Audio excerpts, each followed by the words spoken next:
The wonderful JASaare, or Jamie, she has a contest going, and her question is, what is your favorite vampire book, or what's your favorite vampire film?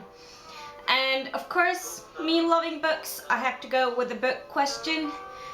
And people who know me know that I really love vampire books. I think they're brilliant. Well, it depends on. There are vampire books I don't like at all. Like, I read the first book in the House of Night series. It's called Marked.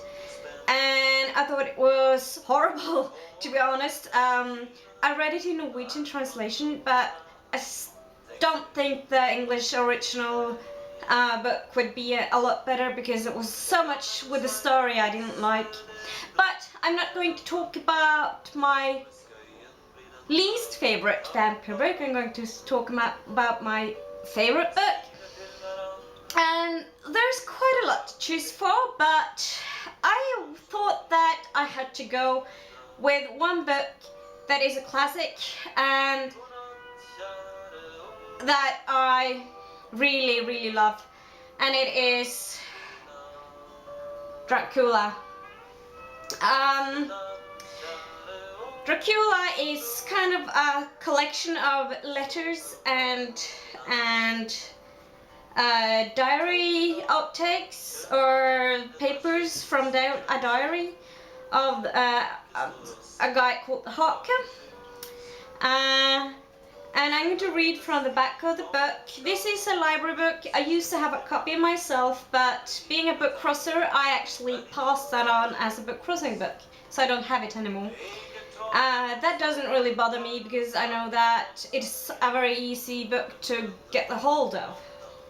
I think I might have a copy of the ebook someplace because you can get a lot of free ebooks from something called the Gutenberg Project. So I think I got it from there. But I'm going to read from the back of the book. Take the papers that are with this, the diaries of Hake and the rest, and read them, and then find the great undead, and cut off his head, and burn his heart, or drive a stake through it, so that the world may rest from him. In 1897, at the age of 50, Bram Stoker was touring manager to the actor Henry Irving, and was enjoying a modest success as a journalist and writer.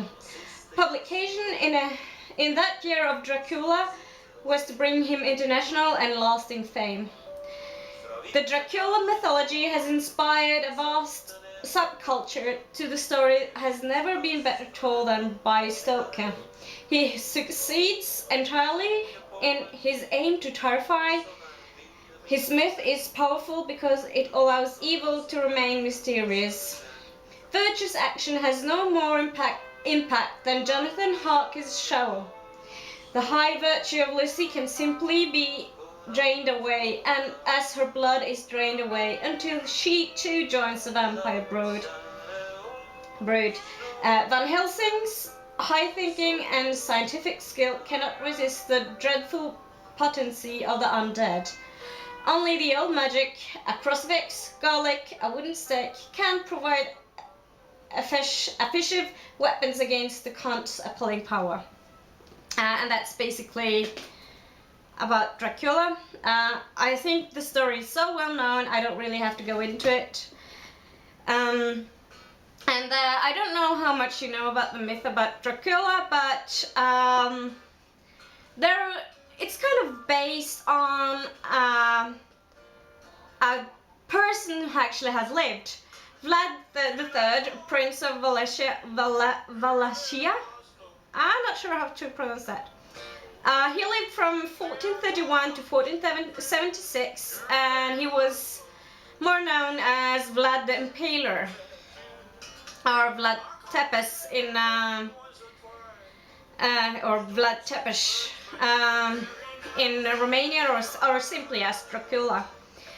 And he was known to pretty much slaughter down his enemies, putting them on poles, and he was very bloodthirsty. You can actually look up quite a lot about the myths around Dracula on the net if you want to. This is a very well written novel. It is very exciting. It's one of the creepiest novels I've ever read. I remember reading it. It was winter. I was visiting a friend of mine in Sweden, and I was in my sleeping bag in the living room, and the couch I was sleeping on was kind of under the window. And there wasn't the curtains weren't kind of tight, so that kind of scared me because I was reading this, and I could find myself like creeping longer and longer into the sleeping bag because I was so creeped out and scared of this book. So a brilliant book and my favorite vampire book. So that's my reply, and I hope that's okay, and I will see you guys later. Bye!